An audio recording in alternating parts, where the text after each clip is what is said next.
إن الحمد لله نحمده ونستعينه ونستغفره ونعوذ بالله من شرور أنفسنا ومن سيئات أعمالنا من يهده الله فلا مضل له ومن يضلله فلا هادي له أشهد أن لا إله إلا الله وحده لا شريك له وأشهد أن محمدًا عبده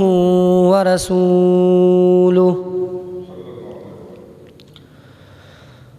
اللهم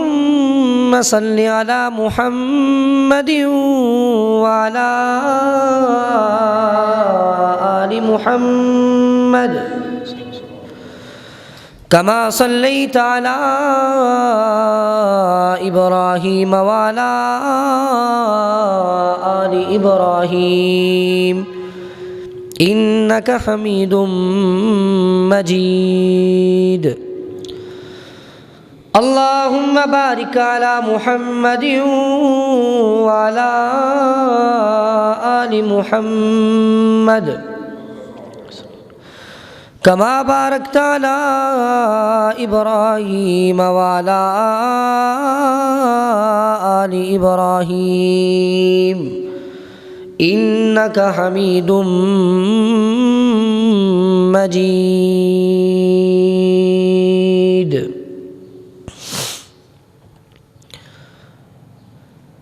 قال الله تعالى في القرآن المجيد والفرقان الحميد يا أيها الذين آمنوا اتقوا الله حق تقاته ولا تموتن إلا وأنتم مسلمون يا أيها الناس اتقوا ربكم الذي خلقكم من نفس واحدة وخلق منها زوجها وبث منهما رجالا كثيرا ونساء واتقوا الله الذي تساءلون به والأرحام إن الله كان عليكم رقيبا يا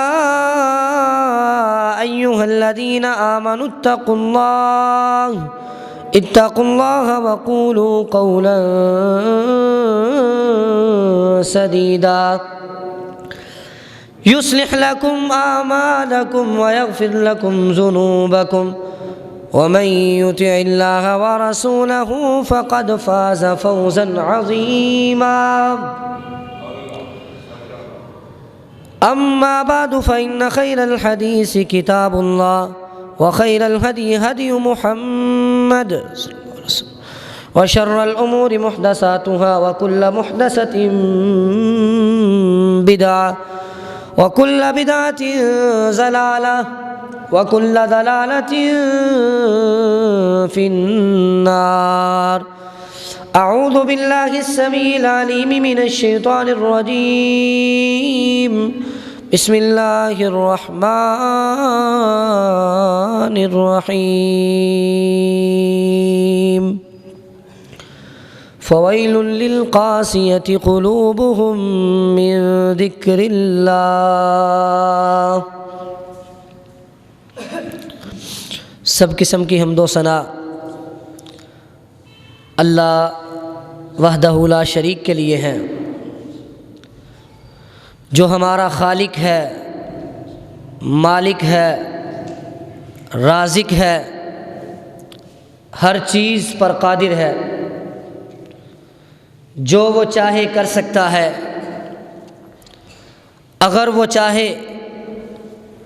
تو کسی کو بیٹے دے دے، اگر وہ چاہے تو کسی کو بیٹیاں دے دے، اگر وہ چاہے تو اولاد سے محروم رکھے، کیونکہ وہ ہمارا خالق ہے، مالک ہے، جو وہ چاہے کر سکتا ہے۔ اس کے بعد لاکھوں کروڑوں درود و سلام اس ہستی اقدس مقدس مطہر معطر پر کہ جس کے ذریعے سے اللہ رب العزت نے ہماری رہنمائی کا بندوبست کیا ہے اور جس کو رحمت للعالمین بنا کر بھیجا ہے، جس کے آنے سے انسانوں کو جینے کے طور طریقے اور سلیقے آ گئے، اور جس کا نام نامی اسم گرامی جناب محمد الرسول اللہ صلی اللہ علیہ وسلم ہے۔ سامعین گرامی، اللہ نے انسان کو پیدا کیا ہے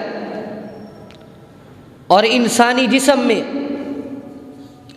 بہت سارے اعضاء کو رکھ دیا ہے۔ ہر ایک عضو کی اپنی جگہ اہمیت موجود ہے۔ ہاتھ کی ایک اپنی ضرورت ہے اور ایک اپنی اہمیت ہے، قدم کی ایک اپنی ضرورت ہے اور اپنی اہمیت ہے، آنکھوں کی ایک اپنی ضرورت ہے اور اہمیت ہے، اور انسانی وجود کے اندر ہر ایک عضو جو ہے، ہر ایک جو انسان کے جسم کا حصہ ہے، اس کی اپنی اپنی جگہ اہمیت بھی ہے اور اس کی ضرورت بھی ہے۔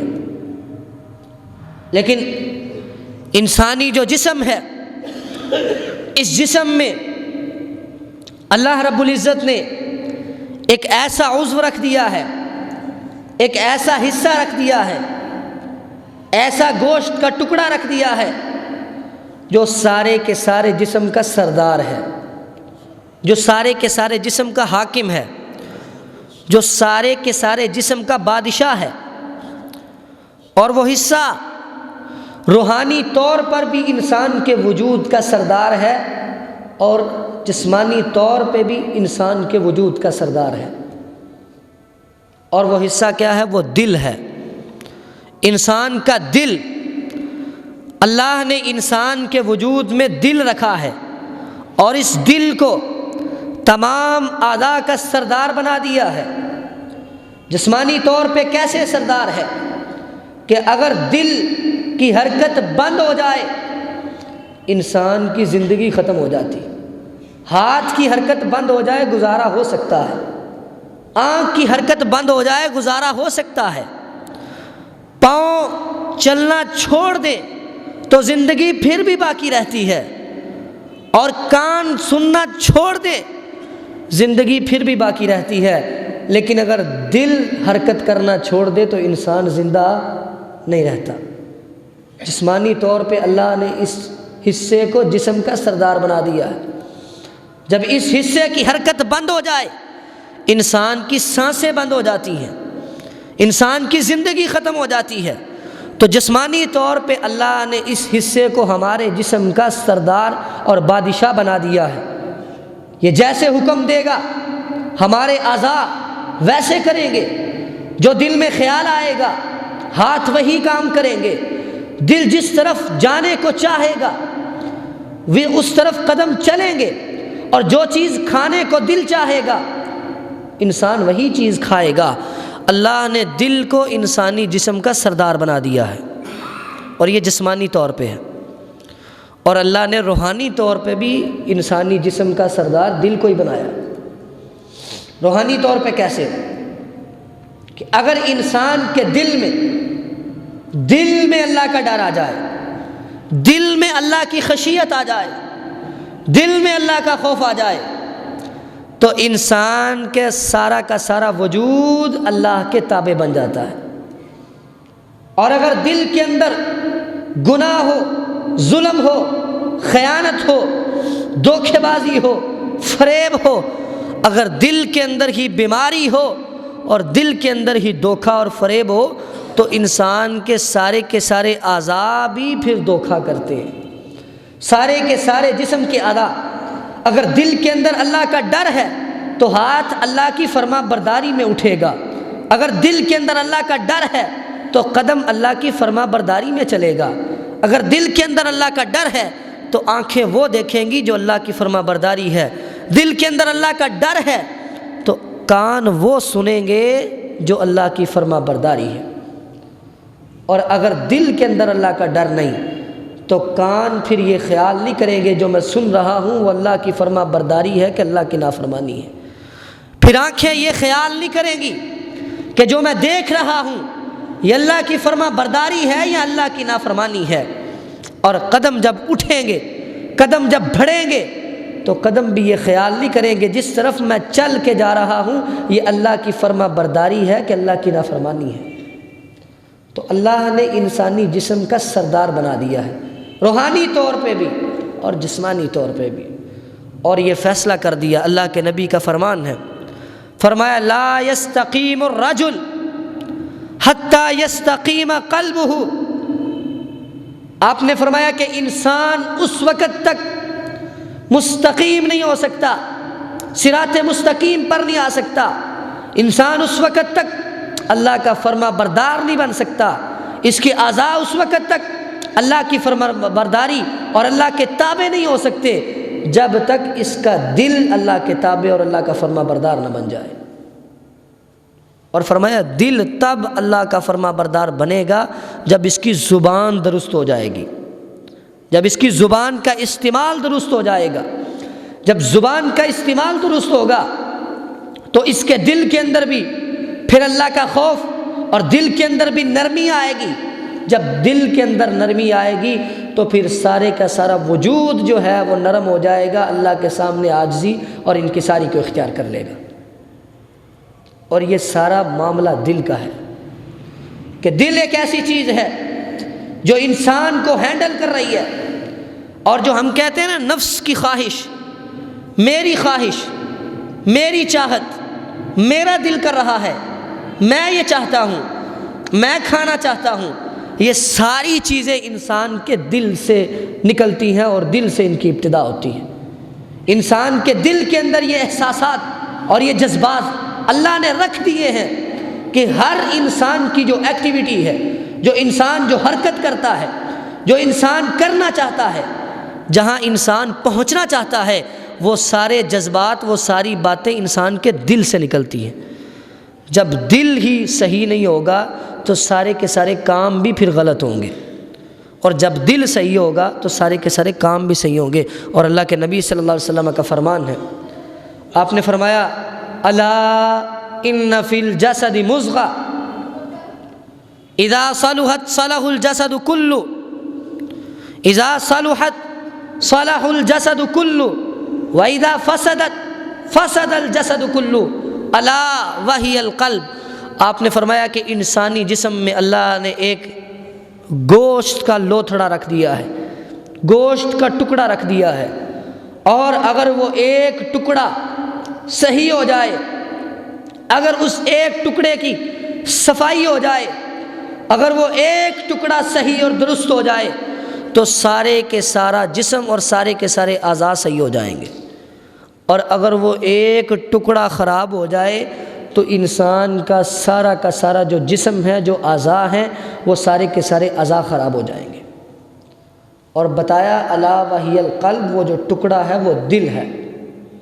اور وہ دل ہے، اگر دل بادشاہ ہے، اور جو بادشاہ ہے اور جو حاکم ہے، اگر وہی صحیح نہیں ہوگا تو پھر رعایا بھی صحیح نہیں ہوگی۔ جو حکم دینے والا ہے، جو آرڈر دینے والا ہے، جو فرمان جاری کرنے والا ہے، اگر وہی نافرمانی کی بیس پہ کھڑا ہے، اور اگر وہی نافرمان ہے، اگر اس کے اندر خرابی ہے تو پھر جس کو حکم دیا جا رہا ہے وہ سارے نافرمانی کریں گے۔ اگر جو حکم دینے والا ہے، جو آرڈر دینے والا ہے، اس کا آرڈر فرما برداری کی بیس پہ ہوگا، اس کا حکم اور اس کا فرمان اللہ کے نبی کی شریعت اور اسلام کی بیس پہ آرڈر ہوگا، تو پھر سارے کے سارے کام اور سارے کے سارے جو لوگ اس حکم پہ عمل کریں گے، وہ حکم پر عمل کرنے والے بھی فرما برداری کریں گے۔ دیکھیں کہ اللہ نے دل کو بڑی اہمیت دی، حتیٰ کہ اللہ رب العزت نے دل جو ہے وہ ایمان کا محل قرار دیا ہے۔ ایمان کی بڑی اہمیت ہے۔ اسلام کے اندر سب سے بڑی دولت کیا ہے؟ ایمان۔ اگر انسان کو ایمان مل جائے، اگر انسان کو ایمان مل جائے تو اس کی دنیا اور آخرت میں کامیابیاں پکی ہیں۔ تو ایمان کی بڑی اہمیت ہے، اور اللہ نے ایمان کو انسانی جسم میں اگر جگہ دی ہے، اگر قرار دی ہے تو وہ دل میں دی ہے۔ یعنی ایمان انسان کا کس جگہ پہ ہے؟ آنکھوں میں نہیں، کانوں میں نہیں، اللہ نے دل میں ایمان کو رکھا ہے۔ وہ دل ہے۔ کیوں رکھا؟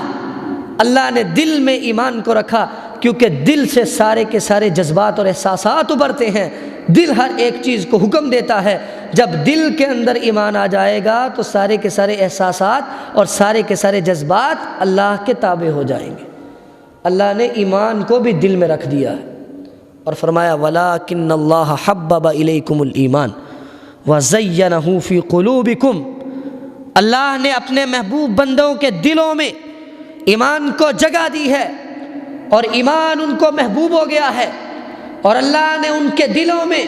ایمان کو مزین کر دیا ہے۔ ان کو ایمان سے خوبصورت کوئی اور چیز نہیں لگتی۔ ان کے نزدیک اگر خوبصورت چیز ہے تو وہ ایمان ہے، وہ اللہ پر ایمان ہے، وہ رسولوں پر ایمان ہے، وہ فرشتوں پر ایمان ہے، وہ قرآن پر ایمان ہے، وہ آخرت پر ایمان ہے، وہ اچھی اور بری تقدیر پر ایمان ہے۔ وہ ایمان ہے جو انسان کے دل میں ہے، اور جو دل ہے اللہ نے وہاں ایمان کو جگہ دی ہے۔ اور 20 آیات اس موضوع پہ کہ جن میں موجود ہے کہ اللہ نے ایمان کو انسان کے دل میں جگہ دی ہے۔ یہ دل کا مقام ہے انسانی وجود میں، اور یہ ایمان کی اہمیت ہے کہ اللہ نے سب سے اہم حصے میں سب سے اہم چیز کو رکھا ہے، تاکہ جو چیز رکھی جا رہی ہے اس کی اہمیت بھی واضح ہو جائے، اور جس جگہ پہ ایمان رکھا جا رہا ہے اس کی اہمیت بھی واضح ہو جائے۔ دونوں کو اللہ نے اہم قرار دیا۔ اور اللہ کے ہاں انسانی دل جو ہے اللہ کی نظر کا مرکز ہے، اللہ کی نظر کا مرکز ہے۔ اللہ بندے کی شکل و صورت نہیں دیکھتے، بندے کا مال و دولت نہیں دیکھتے۔ اللہ یہ نہیں دیکھتے کہ فلاں فلاں برادری سے تعلق رکھتا ہے، اتنا مال ہے اس کے پاس، اس کا اتنا بینک بیلنس ہے۔ اللہ کسی انسان کے مال و دولت اور شکل و صورت کی طرف نہیں دیکھتے، اللہ انسان کے دل کی طرف دیکھتے۔ تو دل اللہ کی نظر کا مرکز ہے۔ نبی علیہ الصلوۃ والسلام نے فرمایا ان اللہ لا ينظر الى صورکم واموالکم ولکن ينظر الى قلوبکم واعمالکم۔ لوگو، اللہ تمہاری شکل و صورت کی طرف نہیں دیکھتا، اللہ تمہارے مالوں کی طرف نہیں دیکھتا، کیونکہ نہ تمہاری شکل و صورت اسلام کے اندر حیثیت رکھتی ہے، اور نہ ہی تمہارا مال اسلام کے اندر حیثیت رکھتا ہے۔ اللہ اگر دیکھتا ہے تو تمہارے دلوں کی طرف دیکھتا ہے، اگر دیکھتا ہے تو تمہارے اعمال کی طرف دیکھتا ہے، کیونکہ تمہارے دل کو اسلام کے اندر حیثیت ہے، تمہارے دل کو ایمان کے اعتبار سے حیثیت ہے، اور تمہارے اعمال کو بھی حیثیت ہے، کیونکہ یہ اعمال دل کی بنیاد پر ہوتے ہیں۔ اگر دل صحیح ہے تو اعمال صحیح ہیں۔ تو جو چیز اللہ کی نظر کا مرکز ہے، جس کو اللہ دیکھتے ہیں، میرے بھائیوں ہمیں بھی اس کی طرف دیکھنا چاہیے۔ جس چیز پر اللہ کی نظر ہے، اللہ اس چیز کو دیکھ کے فیصلہ کرتے ہیں، اللہ اس چیز کو دیکھ کے بندے پر راضی ہوتے ہیں اور بندے پر ناراض ہوتے ہیں۔ جس چیز کو اللہ نے اپنی نظر کا مرکز بنایا ہے، ہمیں بھی اس چیز کو اپنی نظر کا مرکز بنانا ہوگا۔ ہمیں بھی دیکھنا ہوگا کہ ہمارا دل کیسا ہے۔ اگرچہ ظاہری طور پہ نظر نہیں آتا، لیکن ہر بندے کو پتہ ہے کہ اس کے دل میں کیا ہے، ہر بندے کو پتہ ہے کہ اس کے دل میں کیا کیا خرابی ہے اور کیا کیا درستی ہے۔ انسان اپنے دل پہ نظر دوڑانا شروع کر دے، انسان کا وجود بالکل سلامت ہو جائے گا، اور انسان گناہوں سے سالم ہو جائے گا، گناہوں سے محفوظ ہو جائے گا، جب انسان اپنے دل پہ نظر اور اپنے دل پہ غور و فکر کرنا شروع کر دے۔ اب ہمارے لیے کیا حکم ہے؟ اللہ نے دیکھنا دل کی طرف ہے، مالوں کی طرف نہیں دیکھنا۔ اللہ نے دیکھنا دل کی طرف ہے، شکل و صورت کی طرف نہیں دیکھنا۔ تو اس لیے ہمیں اس چیز کو سنوارنا ہے جس کو اللہ دیکھ رہے ہیں، ہمیں اس چیز کو بنانا ہے، خوبصورت کرنا ہے جس کو اللہ دیکھ رہے ہیں، نہ کہ اس چیز کو جس کو دنیا دیکھتی ہے۔ تمہارا مال دنیا دیکھے گی، تمہاری شکل دنیا دیکھے گی، تمہاری جائیداد، پیسہ، دولت تمہارے رشتہ دار دیکھیں گے، تمہاری شکل و صورت تمہارے جاننے والے دیکھیں گے، لیکن تمہارا دل جو ہے وہ تمہارا رب دیکھے گا۔ تو اس لیے تم نے اس چیز کو سنوارنا ہے، اس چیز کو بنانا ہے جس کو اللہ دیکھ رہا ہے، اور وہ دل ہے۔ یہ دل کی اہمیت ہے، اور وہ دل ہے جس پر اللہ کی نظر ہے۔ اگر ہم اس کو سنوار لیں جس کو اللہ دیکھ رہے ہیں تو اللہ وہ سنوار دے گا جس کو لوگ دیکھ رہے ہیں۔ آپ اگر دل کو سنوار لیں نا، کیونکہ بنا لیں اور اچھا کر لیں، درست کر لیں، صاف کر لیں، کیونکہ اس پہ اللہ کی نظر ہے، تو اللہ آپ کے مالی معاملات اور آپ کی شکل و صورت، آپ کی وجاہت، آپ کی چال ڈال، آپ کا رہن سہن، اللہ آپ کے تمام معاملات کو سنوار دے گا جن معاملات پہ لوگوں کی نظر ہے۔ اور اگر آپ ان کاموں میں پڑے رہے، ان چیزوں کو سنوارتے رہے جن پہ لوگوں کی نظر ہے، اور اس چیز کو نہ سنوارا جس پہ اللہ کی نظر ہے، تو پھر آپ نے گھاٹے کا سودا کیا ہے، آپ نے خسارے کا سودا کیا۔ اور یہ دل ہے جس کو ہم نے سنوارنا ہے۔ دل، اللہ کے نبی صلی اللہ علیہ وسلم نے فرمایا، آپ سے سوال ہوا کہ بہترین انسان کون ہے؟ ای الناس افضل، پوچھا گیا اللہ کے نبی بہترین انسان، افضل انسان کون ہے؟ اللہ کے نبی نے یہ نہیں کہا کہ جس کے پاس مال و دولت ہے، جس کے پاس بینک بیلنس ہے، جس کے پاس جائیداد ہے، اور جس کی سفارش دور دور تک چلتی ہے، اور جس کا نام اور چرچا عام ہے، اور جس کی شہرت کے اعلان ہوتے ہیں، اور جس کو دنیا دیکھتی ہے، اور جس کو دنیا نے سروں پہ اٹھایا ہے۔ اللہ کے نبی نے یہ نہیں کہا کہ وہ افضل انسان ہے، بلکہ اللہ کے نبی نے فرمایا کل مخموم القلب صدوق اللسان۔ صحابہ بیٹھے ہیں، آپ نے صحابہ کو بتایا، اے میرے صحابہ، ہر وہ بندہ جو مخموم القلب ہے اور جس کی زبان سچی ہے وہ اللہ کے ہاں افضل ہے۔ تو صحابہ نے سوال کیا، اللہ کے نبی صلی اللہ علیہ وسلم، ہم صدوق اللسان کو تو جانتے ہیں کہ جس کی زبان سچی ہو، یہ تو ہمیں پتہ ہے کہ سچی زبان والا کون ہوتا ہے، لیکن ہمیں یہ نہیں پتہ کہ مخموم القلب کون ہوتا ہے۔ تو اللہ کے نبی صلی اللہ علیہ وسلم نے فرمایا، جواب دیا، کہا لا هو التقی النقی لا اسم فیہ ولا بغی ولا حسد۔ اللہ کے نبی صلی اللہ علیہ وسلم نے فرمایا مخموم القلب وہ انسان ہے کہ جس کا دل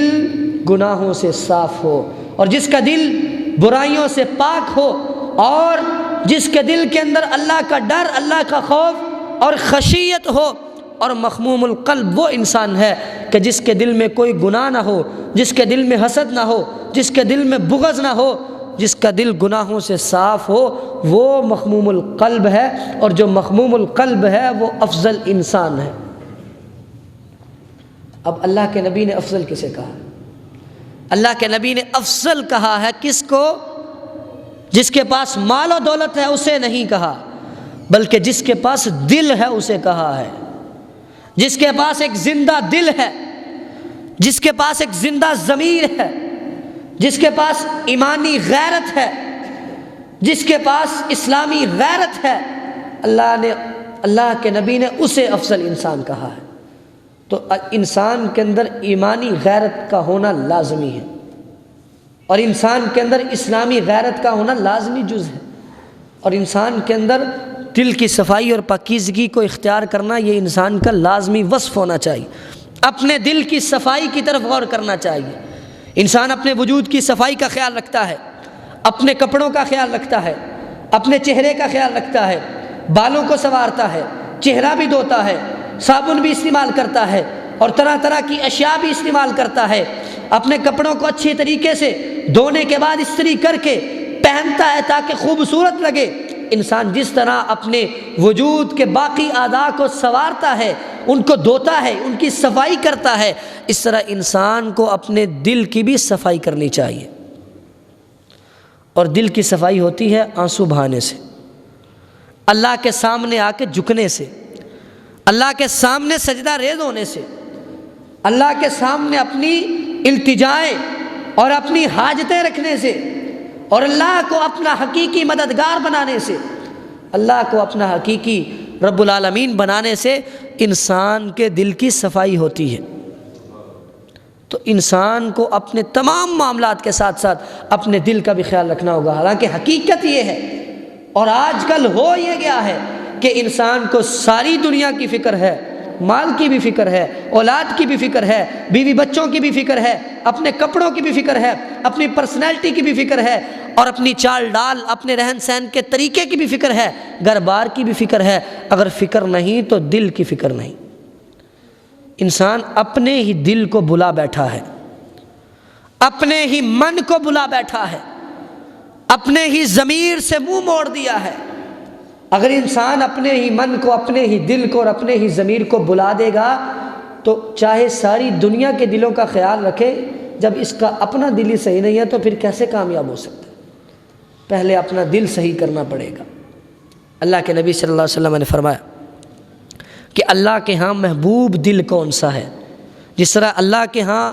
افضل بندہ وہ ہے جس کا دل صاف ہے، اسی طرح اللہ کے نبی صلی اللہ علیہ وسلم نے یہ بھی فرمایا کہ اللہ کے ہاں جو محبوب دل ہے وہ کون سا ہے؟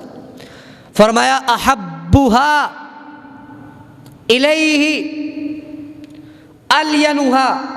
وارقھا۔ آپ علیہ الصلوۃ والسلام نے فرمایا اللہ کے ہاں محبوب دل وہ ہے، اللہ کو سب سے پیارا دل وہ لگتا ہے کہ جس دل میں اللہ کا ڈر ہے، اور جو دل نرم ہے، جو دل نرمی والا رویہ اپناتا ہے، اللہ کو سب سے زیادہ محبوب وہ ہے۔ لیکن آج کیا ہے؟ اکثر و بیشتر ہمارے لوگ اور اکثر و بیشتر افراد اپنے دل کی سختی کا شکار ہو چکے ہیں اور انہیں احساس تک بھی نہیں ہے، اور دل اس قدر سخت ہو چکا ہے کہ اللہ کی نافرمانی ہو یا فرما برداری ہو فرق بھی محسوس نہیں ہوتا، اور دل اس قدر سخت ہو چکا ہے کہ سر عام بدعتوں کا ارتکاب بھی ہوتا رہے، اللہ کی نافرمانیاں بھی ہوتی رہیں، انسان کے دل میں احساس تک بھی نہیں ہوتا۔ اگر انسان کے دل میں صرف احساس آ جائے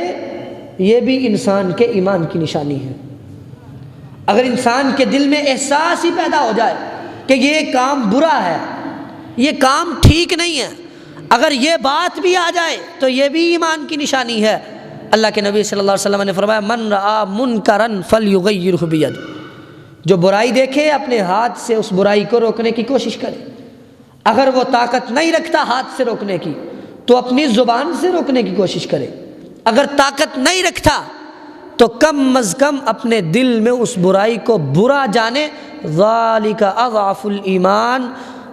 یہ ایمان کا کمزور ترین درجہ ہے، کمزور ترین درجہ ہے۔ ایمان اس میں بھی ہے لیکن کمزور ہے۔ تو دل کے اندر جو بات آتی ہے، انسان دل کے اندر برا سمجھتا ہے، یہ کام ٹھیک نہیں ہے، یہ نافرمانی والا کام ہے، یہ انسان کے دل کی اصلاح کی نشانی ہے۔ کم از کم دل تھوڑا بہت صحیح تو ہے نا، برا تو محسوس کر رہا،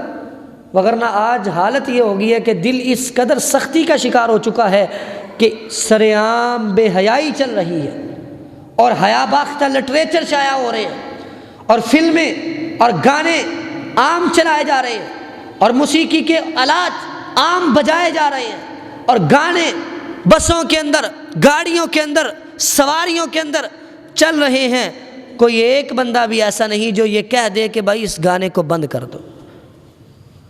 اب یہ زبان سے اللہ نے طاقت دی ہے، آخر وہ بس چلانے والا، سواری چلانے والا بھی مسلمان ہوگا، اگر آپ اسے تھوڑا سا احساس دلا دیں گے تو وہ بند کر دے گا، لیکن ہمارے اندر اب یہ احساس ہی باقی نہیں رہا۔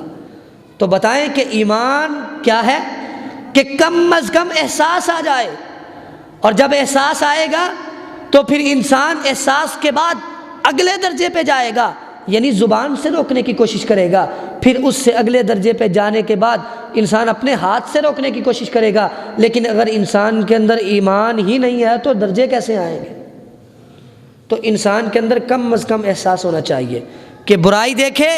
فوراً منع کرنے کی کوشش کرے، برائی دیکھے تو انسان اس کے اندر شرکت نہ کرے، ساتھ شریک نہ ہو جائے، بلکہ روکنے کی کوشش کرے۔ یہ انسان کے دل کے اندر ایمان کی موجودگی کی علامت ہے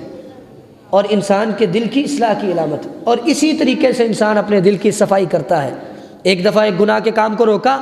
انسان کے دل کی تھوڑی سی صفائی ہو گئی، پھر دوسرا کام ہو رہا تھا، انسان نے اس کو بھی روک دیا، یہ بھی نہیں ہوگا کیونکہ اللہ کی نافرمانی ہے، یہ دل کی صفائی ہو رہی ہے۔ جب انسان اللہ کی نافرمانیوں سے روکنا شروع کر دے اور اللہ کی فرما برداریوں کا حکم دینا شروع کر دے، امر بالمعروف اور نہی عن المنکر کے منہج پر اور راستے پر چلنا شروع کر دے، تو انسان کے دل کی صفائی ہونا شروع ہو جاتی ہے۔ تو اسی لیے تو جو لوگ دوسروں کو نیکی کا حکم دیتے ہیں، جو برائی سے منع کرتے ہیں، ان کا بڑا مقام و مرتبہ ہے۔ کیوں؟ کیونکہ ان کے دلوں کی صفائی ہوتی رہتی، ان کے دلوں کے اندر ایمان بیدار ہوتا رہتا ہے، ان کے دلوں کے اندر احساس اور جذبات اللہ کی فرما برداری میں جو ہے اللہ کی فرما برداری اور اللہ کے تابع ہو جاتے ہیں۔ تو اس لیے اپنا دل جو ہے اس کو ہم نے اپنی نظر کا مرکز بنانا ہے اور اپنے غور و فکر کا مرکز بنانا ہے کہ دل اگر صحیح ہے تو انسان صحیح ہے، اگر دل خراب ہے تو انسان خراب ہے، بندہ ہی خراب ہے اگر دل خراب ہے۔ اگر دل جسمانی طور پہ خراب ہو جائے نا، دل کے اندر کوئی مسئلہ بن جائے، کوئی وال بند ہو جائے اور دل کا خون جو ہے وہ آدھا دل جو ہے وہ حرکت کرنا چھوڑ دے، دل کے اندر سوراخ ہو جائے، دل کے اندر خون کی سپلائی کا مسئلہ بن جائے، تو وجود حرکت کرنا چھوڑ دیتا ہے، اگرچہ زندگی باقی رہتی ہے، اگرچہ انسان زندہ رہتا ہے، وجود حرکت کرنا چھوڑ دیتا ہے۔ دل کے اندر سوراخ ہے، انسان بیمار ہو جاتا ہے، اٹھ کے بیٹھا نہیں جاتا، دل کے اندر درد ہے، انسان تک برداشت نہیں ہوتی، سارے کا سارا وجود کپ کپی کا شکار ہو جاتا ہے۔ کیوں؟ دل کے اندر ہلکا سا مسئلہ بن گیا ہے، اس وجہ سے انسان کے سارا وجود مسئلے کا شکار ہو گیا۔ یہ جسمانی طور پہ، اور روحانی طور پہ بھی اگر انسان کے دل کو تھوڑا سا مسئلہ بن جائے تو سارے کا سارا وجود بھی اس مسئلے کا شکار ہو جاتا ہے۔ مسئلہ بنا دل میں، نافرمانی دیکھی، اللہ کی نافرمانی کی اور احساس تک بھی نہیں آیا، تو یہ دل کا مسئلہ ہے، اور اس مسئلے کا اثر سارے جسم پہ ہوتا ہے۔ وہ کیا ہے کہ اب سارا جسم نافرمانی کے کام کر رہا ہے، سارے جسم کو یہ احساس نہیں ہے۔ اگر دل کو احساس نہیں ہے تو سارے جسم کو احساس نہیں ہے۔ اگر دل کے اندر احساس آ گیا بھئی یہ کام غلط ہے، میں نے نہیں کرنا، اور اللہ کے نبی نے یہ بھی فرمایا ہے کہ گناہ وہ ہے جو انسان کے دل میں کھٹکے، انسان کے دل میں کھٹکے، یعنی فیصلہ دل پہ ہے، ہر چیز کا فیصلہ انسان کے دل پہ ہے۔ اللہ کے نبی نے فرمایا وَالْإِثْمُ مَا حَاكَ فِي نَفْسِكَ، اور گناہ وہ ہے جو تیرا دل تجھے بتائے، تیرا دل ملامت کرے، تیرا دل کھٹکے، تو نظریں چرا چرا کے دیکھے، کوئی دیکھ تو نہیں رہا، تو بار بار غور کرے کوئی مجھے دیکھ تو نہیں رہا، کسی کی نظر تو نہیں مجھ پر، اور چوری چوری جب تو کام کرے تو تیرا دل تجھے ملامت کرے کیا کر رہا ہے، یہ تو غلط ہے، یہ تو صحیح نہیں ہے، لیکن پھر بھی تو کرتا ہے، اور یہ ہے گناہ۔ وَالْإِثْمُ مَا حَاكَ فِي نَفْسِكَ، یعنی فیصلہ دل پہ ٹھہرا ہے، فیصلہ دل کا ہے، اگر دل صحیح ہے تو سارے کا سارا وجود صحیح ہے۔ اور جب انسان کا دل سخت ہو جاتا ہے نا، پھر انسان اللہ کی نافرمانیاں شروع کر دیتا ہے۔ جب انسان کے دل میں سختی آ جاتی ہے تو پھر انسان اللہ کی فرما برداریوں سے دور ہو جاتا ہے، اللہ کے در سے دور ہو جاتا ہے۔ اور انسان کے دل میں سختی آتی کیسے ہے؟ کچھ اسباب ہیں، کچھ چیزیں ہیں، اگر انسان وہ کام کرے تو انسان کے دل میں سختی آ جاتی ہے۔ اللہ کے نبی صلی اللہ علیہ وسلم نے ہمیں وہ چیزیں بتائی ہیں، آپ نے ایک ایک بات ہمارے لیے وعدے کی ہے، اور وہ اسباب جن کی وجہ سے انسان کے دل میں سختی آتی ہے۔ اور یاد رکھو جب دل سخت ہو جائے پھر اللہ کا نافرمان بنتا ہے، اور جب اللہ کا نافرمان بن جائے تو پھر انسان کے عذاب ہی اللہ کے نافرمان بن جاتے ہیں، پھر انسان گناہگار سے گناہگار ہوتا ہے، خیر کی راہ کی طرف آنا اس کے لیے مشکل ترین ہو جاتا ہے۔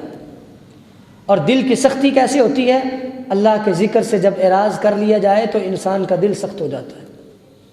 جب اللہ کا ذکر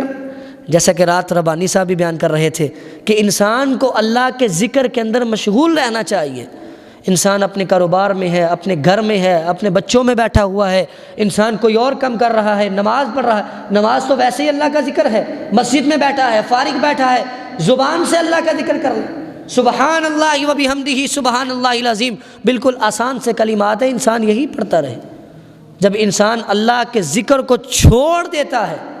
ذکر سے اعراض کر لیتا ہے، پھر انسان کے دل میں سختی شروع ہو جاتی ہے۔ آہستہ آہستہ انسان کا دل اس قدر سخت ہو جاتا ہے کہ اسے اللہ کے سامنے کھڑے ہونے کا احساس تک بھی نہیں رہتا، اور اسے نیکی اور بدی میں فرق بھول جاتا ہے، اسے حیا اور بے حیائی کا فرق سمجھ نہیں آتا، اور وہ بے حیائی کو بھی حیا ہی سمجھتا ہے، اور وہ بے حیائی کو بھی حیا میں شامل کر کے سر عام بے حیائی کرتا ہے۔ اور وہ اللہ کے ذکر کے بارے میں اللہ کے نبی صلی اللہ علیہ وسلم نے فرمایا لا تکثروا الکلام بغیر ذکر اللہ فإن کثرۃ الکلام بغیر ذکر اللہ قسوۃ للقلب۔ آپ علیہ الصلوۃ والسلام نے فرمایا کہ اللہ کے ذکر کے علاوہ زیادہ فضول باتیں نہ کیا کرو۔ اگر فضول باتیں کرنی ہے تو اس سے بہتر یہ ہے کہ اللہ کا ذکر کر لو، اور اللہ کے ذکر کو چھوڑ کر فضول باتیں نہ کیا کرو، کیونکہ جو اللہ کے ذکر کو چھوڑ دیتا ہے اور ہر وقت فضول باتوں میں لگا رہتا ہے، وہ بندہ دل کی سختی کا شکار ہو جاتا ہے، قسوۃ للقلب، اس کا دل سخت ہو جاتا ہے۔ اب اللہ کے نبی صلی اللہ علیہ وسلم نے ہمیں واضح دو ٹوک الفاظ میں بتا دیا ہے کہ دل کی سختی آتی کیسے ہے۔ دل کی سختی آتی تب ہے جب انسان اللہ کے ذکر سے اعراض کر لے، اللہ کے ذکر کو چھوڑ دے۔ دنیا کی باتیں تو بہت ہیں، سنانے کے لیے قصے کہانیاں تو بہت ہیں، سنانے کے لیے جھوٹے لطیفے تو بہت ہیں، ہنسانے کے لیے بہت باتیں آتی ہیں، باتیں بھی بناتا ہے، لوگ اس کی باتیں سنتے ہیں، مجلسوں میں رونقیں بھی لگاتا ہے، اگرچہ جھوٹ کی بنیاد پہ لگاتا ہے، لیکن اللہ کے ذکر سے آ رہی ہے، اللہ کے ذکر سے اس کا دل خالی ہے۔ اور یہ بھی اللہ کے نبی کا فرمان ہے، کل قیامت کے دن وہ مجلسیں، وہ محفلیں انسان کے لیے حسرت کا اور ندامت کا سبب بنے گی جن مجلسوں کے اندر اور جن محفلوں کے اندر اللہ کا ذکر نہیں ہوتا۔ 2 گھنٹے تک مجلس قائم رہی لیکن اس میں ایک بھی اللہ اور اس کے رسول کی بات نہیں کی گئی۔ 2 گھنٹے تک بیٹھے باتیں کرتے رہے، فضول بیہودہ گفتگو بھی ہوئی، گفت و شنید بھی ہوئی، باتوں پہ ڈسکس بھی کیا گیا، معاملات پر جو ہے وہ مناقشہ بھی کیا گیا، لیکن ساری مجلس کے اندر اللہ اور اس کے رسول کی ایک بات بھی نہیں ہوئی، نہ اللہ کا ذکر ہوا ہے نہ اس کے نبی کا ذکر ہوا ہے۔ تو ایسی مجلس کل قیامت کے دن انسان کے لیے حسرت اور ندامت کا باعث بنے گی۔ اب یہ مجلسیں، ہماری مجلسیں، ہمیں دیکھنا ہوگا کہ ہماری مجلسیں کیسی ہیں، ہماری بیٹھک کیسی ہے، ہماری محفلیں کیسی ہیں۔ ہم جب دوستوں یاروں میں بیٹھتے ہیں تو کیا اللہ اور اس کے رسول کی کوئی بات کرتے ہیں؟ ہم جب گھر والوں میں بیٹھتے ہیں تو کیا کوئی خیر کی بات کہتے ہیں؟ جب ہم گلی میں نکلتے ہیں، کسی دوست کے پاس کھڑے ہو جاتے ہیں تو کیا ہماری زبان سے کوئی خیر کا کلمہ، کوئی نیکی کی بات جاری ہوتی ہے؟ اگر نہیں ہوتی تو خدا را غور کیجئے میرے بھائیوں،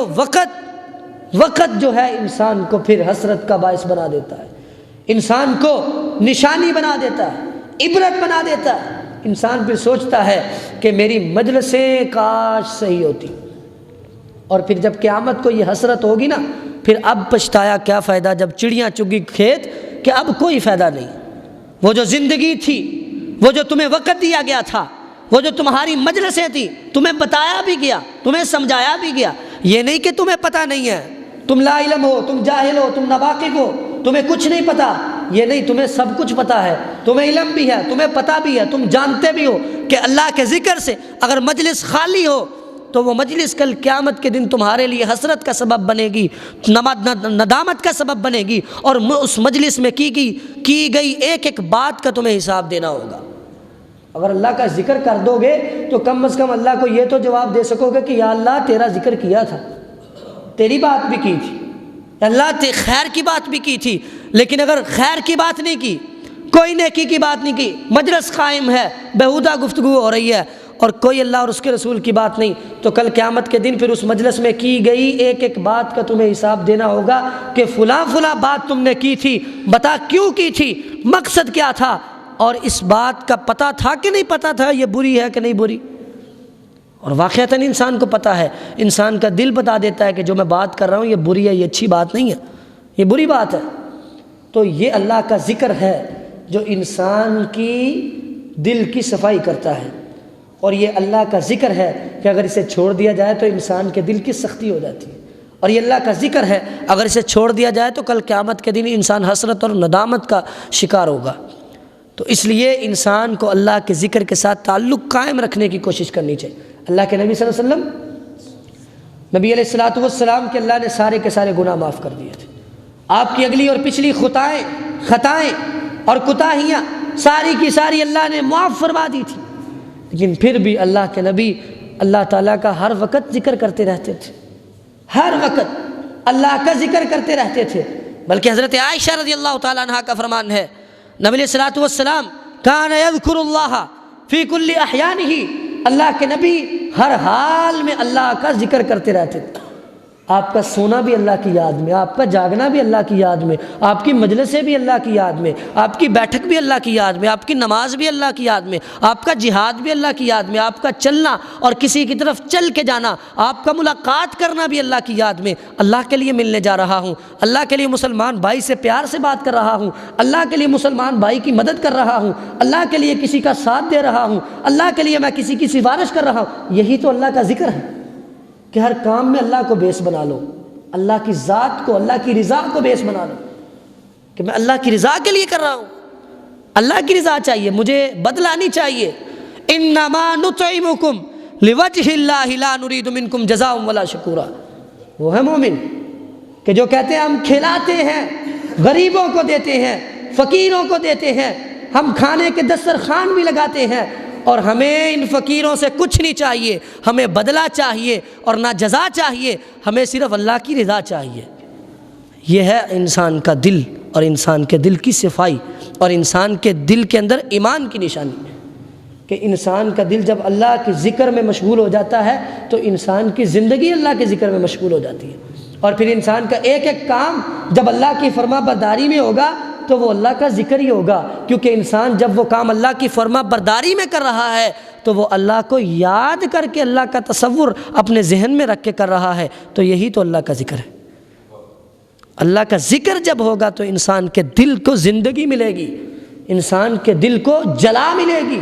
روشنی ملے گی، نور اور ایمان آئے گا، پھر انسان کامیابی کی سیڑھیاں چڑھنا شروع کر دے گا،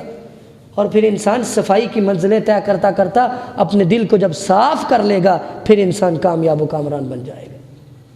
اور ذکر کے بارے میں دیکھیں نا، دل تب مردہ ہوتا ہے جب انسان اللہ کے ذکر کو چھوڑ دیتا ہے۔ اللہ کے نبی صلی اللہ علیہ وسلم نے فرمایا مثل الذی یذکر ربہ والذی لا یذکر مثل الحی والمیت۔ آپ نے فرمایا، مشہور روایت ہے، آپ نے سنے کہ اللہ کا جو ذکر کرنے والا ہے اور جو اللہ کا ذکر نہیں کرتا، ان دونوں کی مثال ایسے ہے جیسے زندہ اور مردہ کی مثال۔ اب بتائیں، ایک بندہ نمازیں پڑھتا ہے، اللہ کا ذکر کرتا ہے، وہ بھی زندہ ہے، اور ایک بندہ اللہ کے در پہ نہیں آتا، مسجد میں نہیں آتا، وہ بھی زندہ ہے، مرا تو وہ بھی نہیں ہے، لیکن اللہ کے نبی نے اسے مردہ کہا ہے۔ اور جو مسجد میں آ کے اللہ کے در پہ آتا ہے، نمازیں پڑھتا ہے، اللہ کا ذکر کرتا ہے، اللہ کے نبی نے اسے زندہ کہا ہے، اور جو اللہ کا ذکر نہیں کرتا اللہ کے نبی نے اسے مردہ کہا ہے۔ اور مردہ کس اعتبار سے ہے؟ کیونکہ اس کا دل مردہ ہے اور اس کا دل زندہ ہے۔ جو اللہ کا ذکر کرتا ہے اس کا دل کیا ہے؟ زندہ ہے، اس کے دل کو جلا مل رہی ہے، اس کے دل کے اندر ایمان اور ایمانی جذبات اور احساسات پیدا ہو رہے ہیں، دن بدن نیکی کا خیال آ رہا ہے۔ لیکن جس کے دل میں اللہ کا ڈر نہیں ہے اور جس کا دل اللہ کے ذکر سے خالی ہے، جس کی زبان اللہ کے ذکر سے تر نہیں ہوتی، اللہ کے ذکر سے خاموش بیٹھی ہے، وہ بندہ اپنے دل کو مردہ اور مار کے بیٹھا ہوا ہے۔ اس کا دل اب مردہ ہو چکا ہے، اس کے دل کے اندر زندگی نہیں ہے۔ اور یہ ہے ذکر کی بات کر رہا ہوں کہ ذکر کرو گے تو دل زندہ رہے گا، دل کی صفائی ہوتی رہے گی۔ اگر ذکر چھوڑ دو گے تو دل مردہ ہو جائے گا اور دل کی صفائی انسان نہیں کر پائے گا۔ پھر یہ پہلا سبب ہے جو انسان کے دل کو سختی کا شکار کر دیتا ہے، اور وہ ہے اللہ کے ذکر سے اعراض کرنا۔ دوسرا سبب کہ انسان اپنی موت کو بھول جائے۔ جب انسان اپنی آخرت کو بھول جاتا ہے، اپنی موت کو بھول جاتا ہے، تو اس کا دل سختی کا شکار ہو جاتا ہے، انسان سخت ہو جاتا ہے، کسی کی بات نہیں سنتا، انسان کسی کی سفارش نہیں سنتا، کسی غریب کے آنسو دیکھ کے بھی اس کے دل میں رحم نہیں آتا، کسی لاچار کی گڑ گڑاہٹ اور کسی لاچار کی پکار سن کے بھی اس کے دل کے اندر اس کی مدد کا جذبہ پیدا نہیں ہوتا، اس کے دل کے اندر احساس پیدا نہیں ہوتا۔ بڑے بڑے آپ نے دیکھے ہوں گے جابر، اللہ نے مال دیا ہے، دولت دی ہے، لیکن پھر بھی کسی فقیر کی آہ اور پکار کو سن کے اس کی مدد نہیں کرتے، کیونکہ ان کے دل میں اللہ نے اپنا ڈر ہی نہیں رکھا، اور اللہ نے ان کے دلوں میں ایمان کو جگہ ہی نہیں دی، کیونکہ وہ اللہ کی نافرمانیاں کرتے ہیں اور اپنی موت کو بھول کے بیٹھے ہیں۔ انہیں کوئی فکر نہیں کہ مرنا بھی ہے کہ نہیں مرنا، حساب دینا ہے کہ نہیں دینا، کسی چیز کی کوئی فکر نہیں۔ کہتے ہیں نا، اے جگ مٹھا تے اگلا کنے ڈٹھا، یعنی یہی دنیا ہے، اور اس دنیا کی لذتوں سے فائدہ اٹھاؤ، خوبصورتیوں سے فائدہ اٹھاؤ، نعمتوں سے فائدہ اٹھاؤ، اور دنیا کے اندر عیش و عشرت کرو، عیاشی کرو، کھاؤ پیو موج اڑاؤ اور پیسہ کماؤ، دنیا کے اندر ترقی کرو۔ یہ انسان کی دنیا کی زندگی ہے، انسان اپنی اسی زندگی کو بیس بنا کے چلتا ہے اور اسی دنیا کی زندگی پر تکیہ کر لیتا ہے کہ شاید یہی زندگی ہے، اگلا جہان کنے ویکھے ہے، کوئی مسئلہ نہیں۔ جب انسان کے دل سے یہ بات نکل جائے کہ میری کوئی آخرت بھی ہے، میری کوئی انتہا بھی ہے، اور میرا حساب کتاب بھی ہے، اللہ کا دربار بھی لگنا ہے، حشر کا میدان بھی ہوگا، میں نے کھڑا بھی ہونا ہے، ایک ایک چیز کا جواب بھی دینا ہے، اور جب انسان کے دل میں یہ باتیں ہوں گی تو پھر انسان کا دل کبھی بھی سختی کا شکار نہیں ہوگا۔ جب انسان یہ بھول جائے کہ میں نے حساب بھی دینا ہے، پھر انسان موجیں اڑاتا ہے۔ والدین کسی بچے کو پیسے دے، مثال کے طور پہ 500 روپیہ دے دے اپنے بیٹے کو، جاؤ بیٹا جیسے کھانا کھاؤ، تمہیں میں حساب نہیں لیتا، نہیں پوچھتا کہاں لگائے ہیں۔ بچہ جائے گا 500 کا جو مرضی کھائے گا، وہ حرام بھی کھائے گا، وہ حلال بھی کھائے گا، اسے کوئی فکر نہیں، اسے پتہ میں نے کون سا حساب دینا۔ وہ جا کے غلط چیزیں بھی لے گا، کیونکہ اسے پتہ اب مجھے کوئی حساب نہیں دینا پڑے گا، میں جو مرضی کھاؤں، مجھے اجازت ہے، مجھے آزادی ہے۔ لیکن اگر والدین کہہ دے بیٹا یہ 100 روپیہ تمہیں دیا ہے، شام کو میں نے پوچھنا ہے کہ کہاں خرچ کیا ہے، پھر بچہ غور و فکر سے خرچ کرے گا، اسے پتہ ہوگا میں نے شام کو جا کے اپنے باپ کو حساب دینا ہے کہ 50 روپے میرا کرایہ لگ گیا تھا، 50 روپے کی میں نے چیز کھا لی، فلاں چیز لی، اور وہی چیز کھائے گا کہ والدین اس پہ کوئی اسے ڈانٹے نہ، اسے مارے نہ، وہ اچھی جگہ پہ خرچ کرے گا۔ لیکن اگر اسے آزادی دے دی، جاؤ بیٹا جہاں خرچ کرنے کرو، وہ پھر یہ گھبرائے گا نہیں کہ مجھ سے پوچھا جائے گا، مجھ سے سوال ہوگا۔ اسی طرح انسان کی زندگی کا سسٹم ہے کہ انسان کو اگر فکر ہو جائے کہ میں نے کل قیامت کے دن جا کے حساب دینا ہے، ایک ایک بات کا جواب دینا ہے، تو انسان اپنی زندگی کا وقت جو ہے، وہ ایک ایک لمحہ جو ہے، وہ جب خرچ کرے گا، وہ جب گزارے گا، تو یہ سوچ کے گزارے گا کہ میں نے جواب دینا ہے، اور میں نے ہر لمحے کو قیمتی بنانا ہے اور اچھا بنانا ہے، تاکہ جواب دیتے ہوئے مجھے جو ہے ندامت کا سامنا نہ کرنا پڑے، تاکہ جواب دیتے ہوئے مجھے ڈانٹ ڈپٹ نہ پڑے، تاکہ جواب دیتے ہوئے اللہ کی ناراضگی کا سامنا نہ کرنا پڑے، تاکہ جواب دیتے ہوئے مجھ پہ اللہ راضی ہو جائے۔ انسان ایک ایک لمحے کا خیال کرے گا جب اس کے دل میں یہ تصور ہوگا کہ میں نے جواب دینا ہے۔ یہ ہے موت کی یاد اور آخرت کی فکر۔ جب انسان کے دل میں یہ بات آ جائے، کوئی مسئلہ نہیں ہے، کوئی حساب نہیں ہے، کوئی پوچھنے والا نہیں ہے، کسی کی نگرانی نہیں ہے، کوئی ہمارے اوپر نہیں ہے، کوئی ذات نہیں ہے، اور کوئی ہم پر کنٹرول کرنے والا نہیں ہے، آہستہ آہستہ انسان ساری حدوں کو کراس کر کے آزادی کی نعرے اور آزادی کی باتیں شروع کر دے، اور پھر انسان کبھی بھی یہ خیال نہیں کرے گا جو میں کھا رہا ہوں وہ حلال ہے کہ حرام ہے، جو میں کما رہا ہوں وہ حلال ہے کہ حرام ہے، جو میں کر رہا ہوں یہ حلال ہے کہ حرام ہے، جو میں دیکھ رہا ہوں یہ حلال ہے کہ حرام ہے۔ انسان کبھی بھی خیال نہیں کرے گا، خیال تب کرے گا جب اس کے دل میں یہ احساس ہوگا کہ میری موت بھی ہے اور میری آخرت بھی ہے۔ یہ تو کافروں کا نظریہ ہے، یہ تو ملحدوں کا نظریہ ہے، یہ تو بے دینوں کا نظریہ ہے کہ مر جانا ہے، زندگی ختم ہو جانی ہے، یہ تو ہندوؤں کا نظریہ، مر جانا ہے، زندگی ختم ہو جانی ہے، دوبارہ پھر پیدا ہو جانا ہے۔ مسلمانوں کا یہ نظریہ نہیں ہے۔ مسلمانوں کا نظریہ کیا ہے کہ اگر مرنا ہے اور فوت ہونا ہے تو اس کے بعد اصل زندگی کا جو ہے اصل زندگی کی ابتدا ہونی ہے۔ اگر مرنا ہے تو اس کے بعد اصل زندگی شروع ہونی ہے۔ یہ مسلمانوں کا نظریہ ہے۔ جب انسان کے دل میں یہ نظریہ بیٹھ جائے، جو اسلامی نظریہ ہے، جو اسلامی نظریہ ہے، جو ایمانی نظریہ ہے، جب انسان کے دل میں یہ بیٹھ جائے گا، پھر انسان کبھی بھی اپنے دل کو سخت نہیں ہونے دے گا، اللہ کی نافرمانیوں کی طرف نہیں جانے دے گا۔ پھر انسان لمحہ لمحہ اور انسان ہر وقت یہ خیال رکھے گا کہ بھئی میں نے یہ حساب دینا ہے، اگر یہ میں نے کھا لیا تو کیا میں اس کا جواب دوں گا اور کیسے دوں گا؟ یہ تو حرام ہے، اس کے بدلے میں مجھے کیا دینا پڑے گا، مجھے کتنی سزا ہوگی؟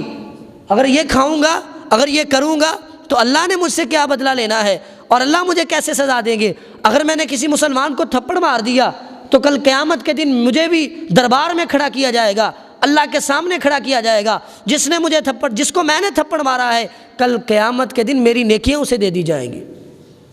جس کو میں نے